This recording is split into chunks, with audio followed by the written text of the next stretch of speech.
Hi, I'm Jody, the mom. And I'm Dr. Barr, the doc, and this is Mom and Doc Talks, where we talk all things healing pans and pandas with a special emphasis on homeopathy. And if you joined us in our last episode, you'll know that we are headlong into the part of the story of Avery's recovery from PANS that is all about homeopathy. So we are really focusing in on that moving forward. And then as we need to, we'll bring in conversations after we finish up our journey with your healing process, Jody, and we just start talking about relevant points of healing. We'll bring things in here and there as we need to, but we're headlong into homeopathy. And our last episode, we talked all about how to have an effective first visit, ways things are a little bit different than what you might be used to in a conventional intake, and ways to be successful. Now we're going to talk about Avery's first remedy and your experience with that, because holy cow, it was not what you expected at all, was it? No, I didn't know what to expect, but it was definitely wilder than anything that I could have imagined. Well, as we shared before, one of the reasons that we started doing all the education that we do, both in the Homeopathy for Pans and Pandas Facebook group, but also on our YouTube channel and now with this podcast and other things that we're doing, is to try and bridge some of the gaps that we have between what people are raised in and the medical paradigm that they understand and the homeopathy, because they're actually quite different. And so what you came into, like, you did have an expectation, right? But you expected things to work like taking a steroid or an anti-inflammatory or an antibiotic. You basically wanted a repeat of that very first antibiotic that you were given that was like, yeah, things are so much better. She's like 95% cured. We got this figured out. We're done. We've kicked pandas in the butt. And that's what you were hoping for and expecting. And you didn't quite understand exactly what you were experiencing, even though at the end of that initial intake, I did a whole series of explanations for you about what was possible, what reactions could look like, what to do if those reactions occurred. You were just in a state that you weren't able to process it all. No, not even a little bit. I didn't remember it. I didn't. So when it all started happening, I was like, oh my gosh, why didn't she tell me about any of this? Right. So again, like, my lack of understanding of homeopathy made it a rough start. Had I understood the things that I understand now, and all of the things that we are teaching moms and dads about homeopathy, I think it would have been I would have felt a little bit more okay. But yeah, I felt like we went barreling in, and it felt like we hit a wall. I didn't know that it was a good wall at the time, but it was like, oh no, what just happened? Right. So for context, maybe I should share what I told you at the end of our first visit about what to expect. So then you can share what you actually experienced. So at the end of the initial visit, we will always go through how to take the remedy, what to expect, and then answer any questions that you've got. And so I explained about how to take the remedy, and the specifics are going to be for depending on the kiddo and everything, and the provider that you're working with. So I'm not going to go into exactly how I told her to take it, other than you want to take it at least 10 to 15 minutes away from anything else in the mouth other than water. And that does include toothpaste or anything that has like flavor to it. And so then we go into what to expect. And so we talk about what a positive response to a remedy would look like, and what a remedy that's just not effective would look like. So I will say what we like to see, what we hope to see, is that things will just start to get better. And I think that's where you stopped listening, Jody. You're like, this is what's going to happen. So that we hope that things will just start to get better. This could be a few days to a few weeks, and it won't necessarily be everything all at once. It could just be, percentages better, not completely gone, but hopefully what we're going to see is just starting to feel better within a few days to a few weeks. Some people are very quick responders, and it could change within a few minutes to a few hours. This is not as common, but it is possible. So if you are seeing a change, it could be related to the remedy if you've just taken it. There is a chance with the right remedy that you could get a little bit worse before you get better. This is called an initial therapeutic aggravation. It's basically a worsening of the existing symptoms, that they get a little bit elevated, and then after a few days, they tend to calm down, and then you see significant improvement from there.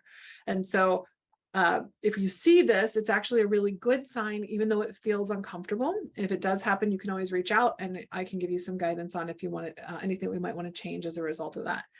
If it's the wrong remedy, what will likely happen is nothing. You won't see any change for the better or for the worse. There is a small chance, very small chance with the wrong remedy that you could get symptoms that you didn't have before. This is not very common for it to occur in anybody who is chronically ill, especially PANS and PANDAS kiddos, but it is a possibility. So if you see anything new show up immediately after starting the remedy, it's a good thing to let me know.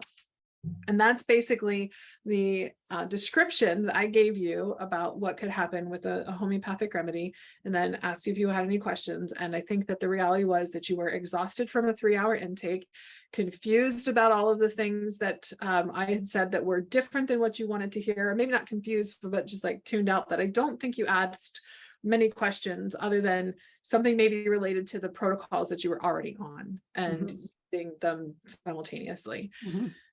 So that's where we primed you for what could happen. And what happened, Jody? So I gave her first dose, and I think it was like 15-20 minutes afterwards, everything went up, like up in a bad direction. And things got worse. And for some reason, I had zero idea that could happen because I didn't listen, and was super confused. And then you're going to have to help me for a little bit of this because my brain is so fuzzy on it. Then we stopped and we waited the 72 hours, right? And then we talked again. And I think we did a slight adjustment and then started back up, right? It's the backup part that I remember so much.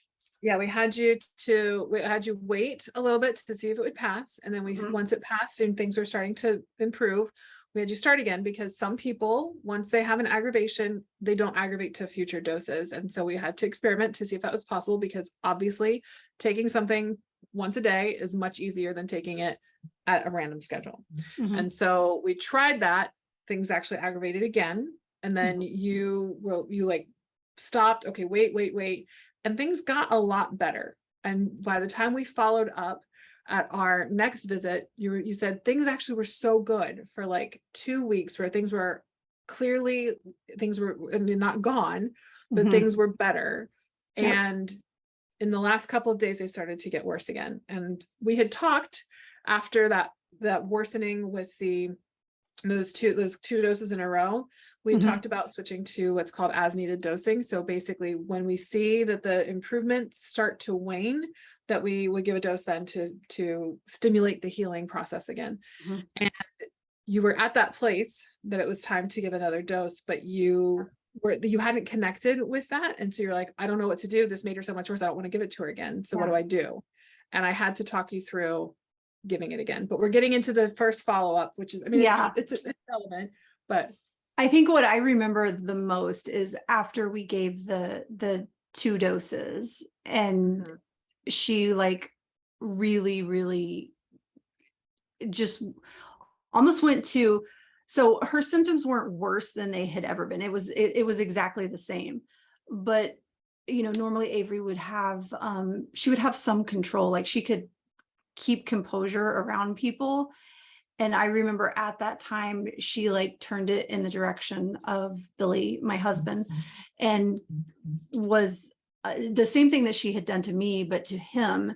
And then I remember that afternoon, we had a physical therapist in the house, and she kind of put her anger in the direction of the physical therapist. And I was like, holy cow, like we are done here. Like, this is it. I'm never going to be able to give her another dose. It didn't work. And that's awful. And at the time I had a lot of, I felt like a lot of pressure, because I was wanting to do homeopathy really bad. And my husband was not wanting to do homeopathy. And I was like, oh my gosh, like we are literally 3 doses in and we're done. And I didn't understand. I didn't understand that her, getting symptoms that were a little bit worse meant that she was having a good response to the remedy, and that there was ways that we were going to work together to make that, make those aggravations gentler, just all that stuff, not knowing anything about responses and how they can happen, made it all super confusing to me. And now looking back, I'm like, oh gosh, that was so good. Like it was all good, because it was her having a strong response. But whenever I was managing it and it was brand new, it felt very chaotic and unfamiliar. And we're going to talk in our next episode about how things shifted and changed with the first several follow-ups. So we'll get into that in a little bit more detail. But one of the things I think is really important to recognize too, with that initial remedy that you started, and getting to that first follow-up, that you, when things got really bad, you were in a state, obviously, of stress and distress, and feeling like, oh my gosh, how could this be good for my kid? Because I gave her something that made things worse. How could this possibly be good for my kid? And you didn't even recognize the improvements that she had made once the aggravation wore off, the improvements that she had made beyond her baseline where she was when we started the remedy, until our first visit, when we were able to talk through and I was able to tell you, here's what you said last time, and I'm going through like a symptom list, and how is this? And this is what you were telling me about last time. And how is this? And how is this? And you're like, oh, that was actually better, but it's starting to come back now. And so it's human nature that we zero in on the things that are bad, that are problems to fix, and things that we don't want to have around, that we can sometimes not recognize when something is improving or when things are better or easier, because we're more attentive to the things that are dangerous for us, or the things that cause distress. So I want to take a little bit of time to talk about what's happening in the body with an aggravation, since people are probably like, I'm with you, Jody, how could you ever give something to your kid that makes them worse and think that that's a good thing?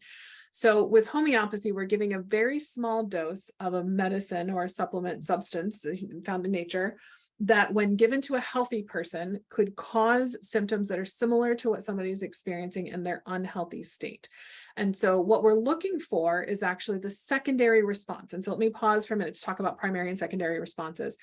So if you think about any substance that we have in nature, or not even nature, like pharmaceuticals too, we've got the action that we're looking for, and then we have like the rebound effect. And so the example I like to give is coffee. When we drink coffee in the morning, if we drink caffeinated coffee or take caffeine in any form, we get the hyperattention, the more alertness, the more energy.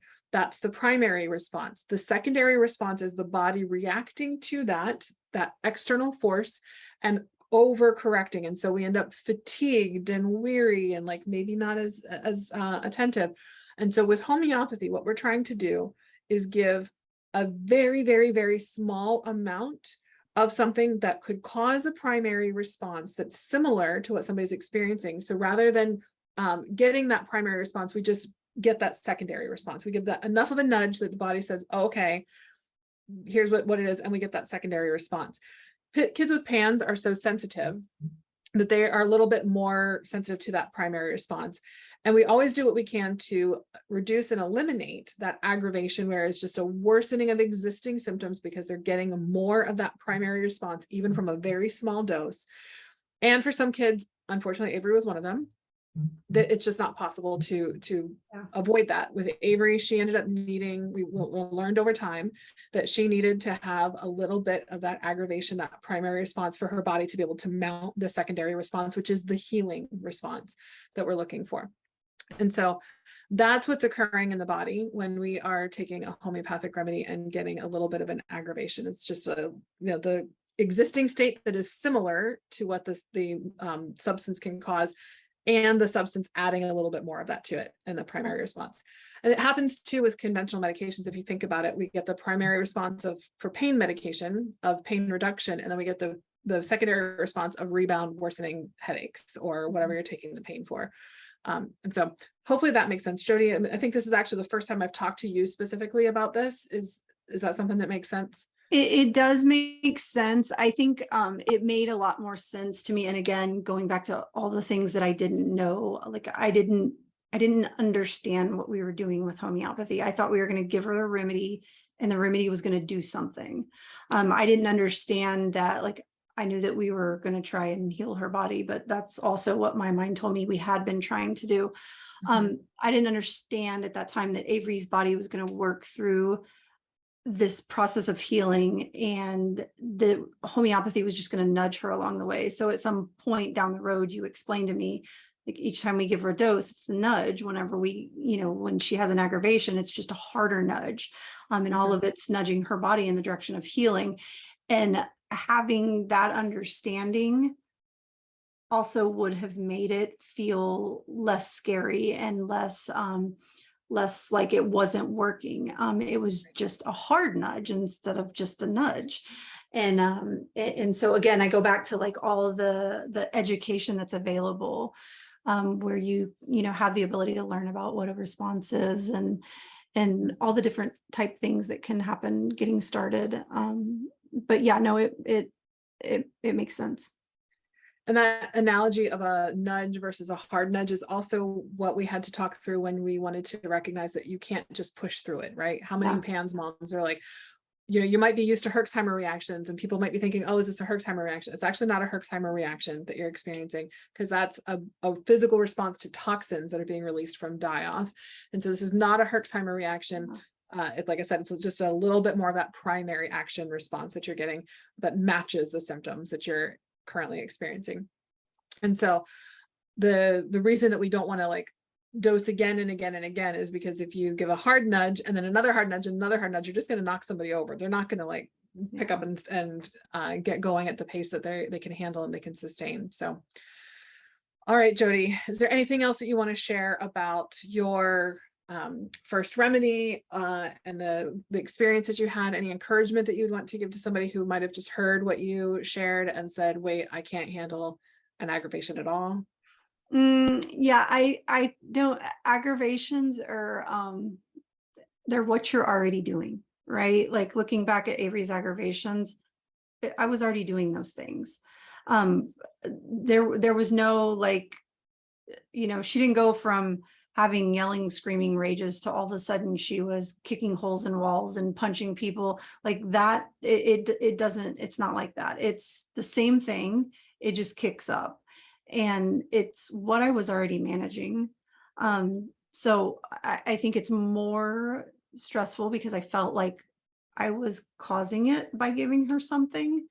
But I ends up that I was helping her heal by giving her something. I just didn't see that yet. And I think starting homeopathy, that we have to give ourselves grace, because we're going through a lot of learning. And that's the cool thing about, working together, you and I. You were teaching me all along the way, and eventually I started listening, thank goodness. But there's a learning process to doing all of it, even the follow-up appointments, how you report a symptom, the detail, all that type of stuff. And then there's also unlearning that we have to do, because my expectations were based on what I knew before. And I'll probably say this 47 times as we go through this series. But I brought with me everything I knew about treating my child, and was applying that to homeopathy, and I had to unlearn that. And that took time, and it takes everybody time. But I think a lot of us have like a rocky journey to start with, only because it's so confusing. And once we have more understanding for what we do or what we're doing with the remedies, and how healing works, you start to settle into it and get, more comfortable with it. Yeah. And like you said, that it was stuff that you were already dealing with. There's a lot of moms in our community who have phrased it so effectively. They said that they've never had an aggravation that was worse than any flare. And so that, as you just expressed, Jody, it was something that you were already dealing with. It just felt harder because it felt scary because you thought you had caused it. And one thing we did not mention that I think is really vital is that aggravations tend to only last for a few hours to a few days at most. And so there's also that fear when you're a PANS mom that you're starting a months long flare if things are starting to get worse. And it can be hard to not just like screech and want to like jump in and do something, jump in and fix. So. Yeah. And reiterating what you said about, there was little things that got better in that very beginning part, but my life didn't suck any less, right? It was still I was still managing all the things, and it was awful and hard, and it was still pans, right? We were doing pans, and it's really was a really neat thing to be like, oh, like, holy cow, look at that. Like, that thing was better, but there's no way I would have known that had I not had somebody point it out to me. So it was just the very beginning of those little steps that were happening when I was busy managing, the beginning of the journey. Yeah. On our next episode, we are going to talk more about how you started to navigate and learn through those first few follow-ups and several remedy changes that we needed to make, and going through some remedies that were really helpful and some that didn't really make much of a difference, and all of the things that we really learned and on that process. So hopefully you guys will join us in that next episode to get a little bit more of a picture about what the ups and downs in the early stages can look like. Bye, guys.